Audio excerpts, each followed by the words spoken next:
Bienvenue à vous si vous nous rejoignez sur TV5 Monde. Place au débat de cette émission.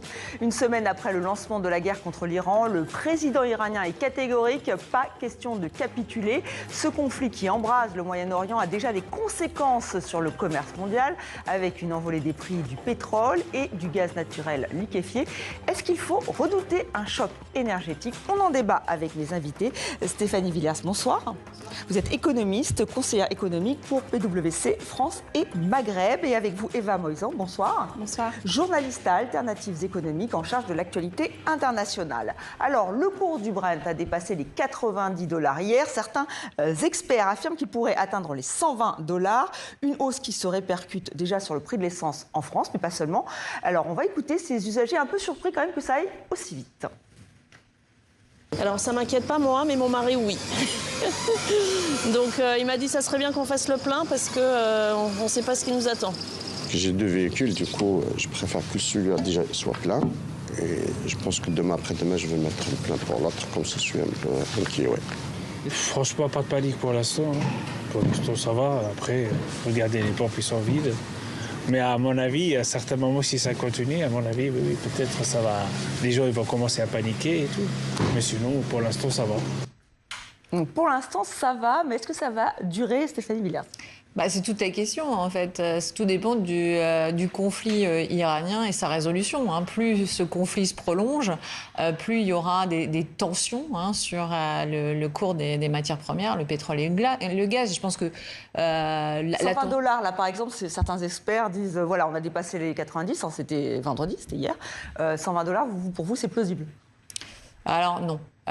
Pourquoi? Parce que pour les usagers. Non, parce qu'il y a quand même une offre qui est vraiment prégnante, qui est vraiment là. Donc, on n'a pas non plus une dynamique économique mondiale avec une demande extrêmement forte. Donc, je pense qu'on est loin, en tout cas à aujourd'hui, de ce type de risque. Pour autant, voilà, c'est pas la bonne nouvelle de prendre une hausse du cours de pétrole de 25% en une semaine. C'est la réalité. C'est ce que donc, bien sûr, ça va avoir des conséquences diffuses sur l'économie mondiale et en particulier l'économie européenne. Oui, et dans certains pays, ça commence déjà à s'agacer un peu, en tout cas à se crisper. On va voir des images du Pakistan. Le chaos est partout. Il y a de longues files de voitures, de motos. Le gouvernement a augmenté d'environ 20% les prix de détail du diesel et de l'essence. Ces scènes-là, on va les revoir. C'est possible, Eva Moisan? Ça, c'est difficile à dire, mais ce qu'on peut dire par contre, c'est qu'il y a des acteurs qui vont tirer profit aussi de ce moment de la hausse. Il faut savoir que les États-Unis, par exemple, sont des producteurs de pétrole et de gaz. Donc les États-Unis, les majors pétrolières, les producteurs de gaz de schiste vont tirer profit de cette hausse des cours. Et en cela, on comprend mieux l'attaque de Donald Trump contre l'Iran. C'est pas, enfin, tout le monde ne va pas être impacté. Dans une logique comme le Venezuela, qui est aussi un pays producteur de pétrole. Donc là aussi, l'Iran, pour vous, ça s'inscrit dans une logique? Ça s'inscrit totalement dans une logique, d'autant plus que le pétrole iranien allait notamment vers la Chine.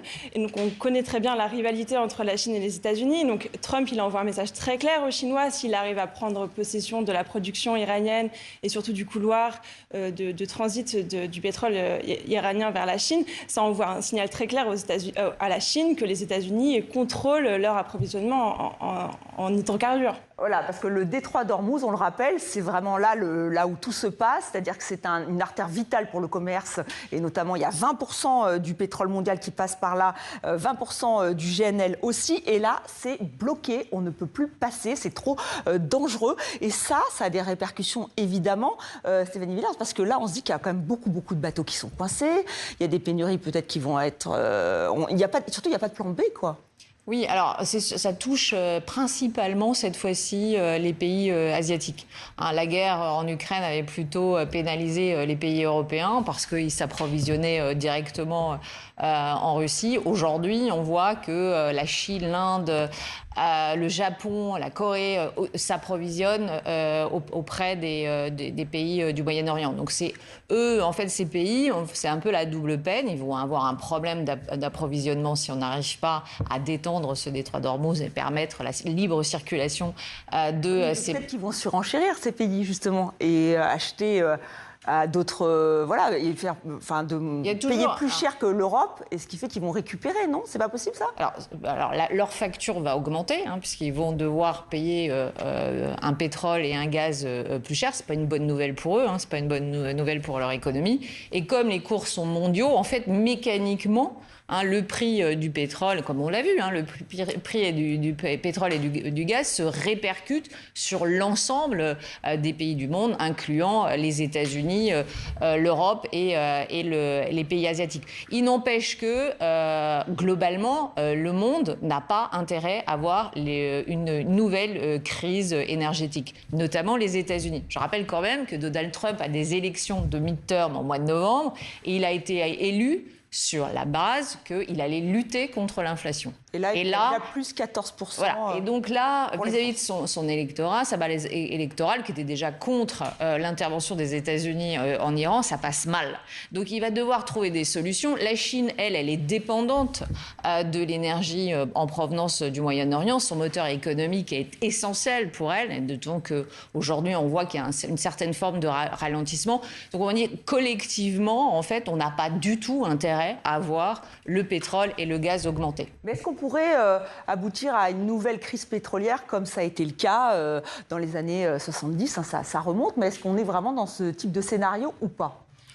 On pense plutôt à ce qui s'est passé à la suite de la guerre en Ukraine, avec une hausse des prix des hydrocarbures qui ensuite se diffuse à l'ensemble de l'économie. Et c'est intéressant de tirer les enseignements de cette première crise inflationniste dans les années 2022, 2023, 2024, parce que ce qu'on a vu, ce qui s'est passé, c'est une boucle prix-profit. On parlait d'une boucle prix-salaire, mais ce n'est pas ce qui s'est passé.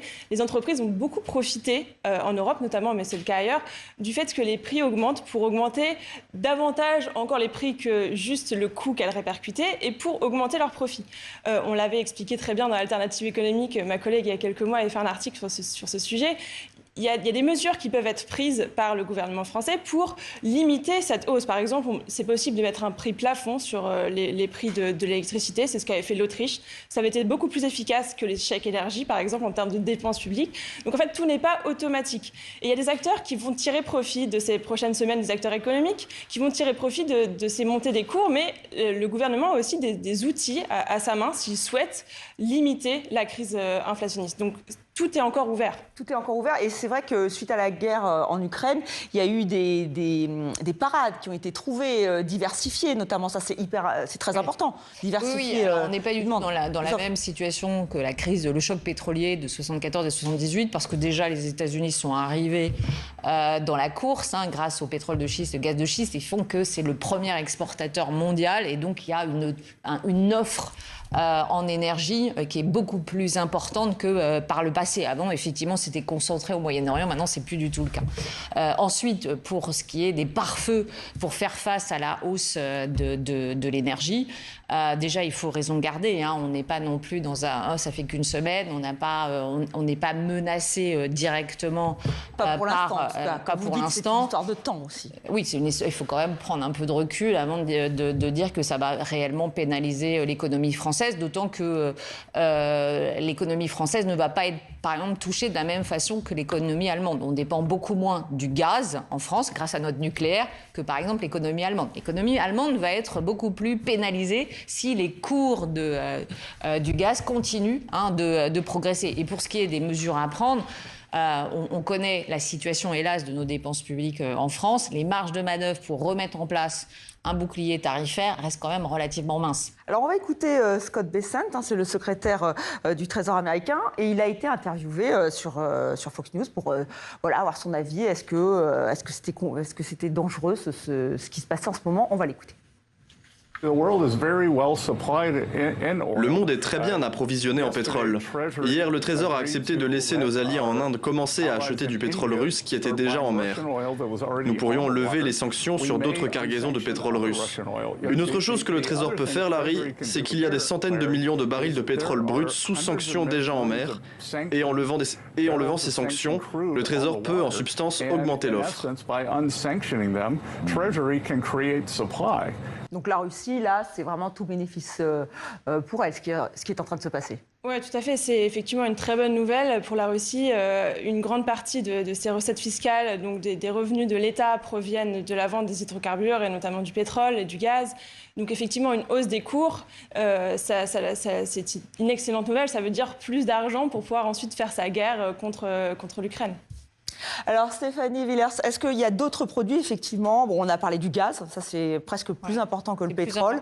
Mais il y a aussi les engrais, fertilisants, l'aluminium aussi. Voilà. Donc ça, est-ce que ça peut avoir des impacts? Tant que le détroit d'Ormuz est bloqué, en fait, ces marchandises ne peuvent pas être livrées. Ou en tout cas, si elles sont livrées, elles doivent emprunter un autre chemin qui met beaucoup plus de temps. Donc les coûts augmentent, même les coûts de transport vont augmenter. Il y aura de fait, si la guerre se poursuit et si le prix de l'énergie reste à un niveau élevé, une incidence sur ce qu'on appelle l'inflation. Pourquoi? Parce que les coûts de production vont devenir plus chers.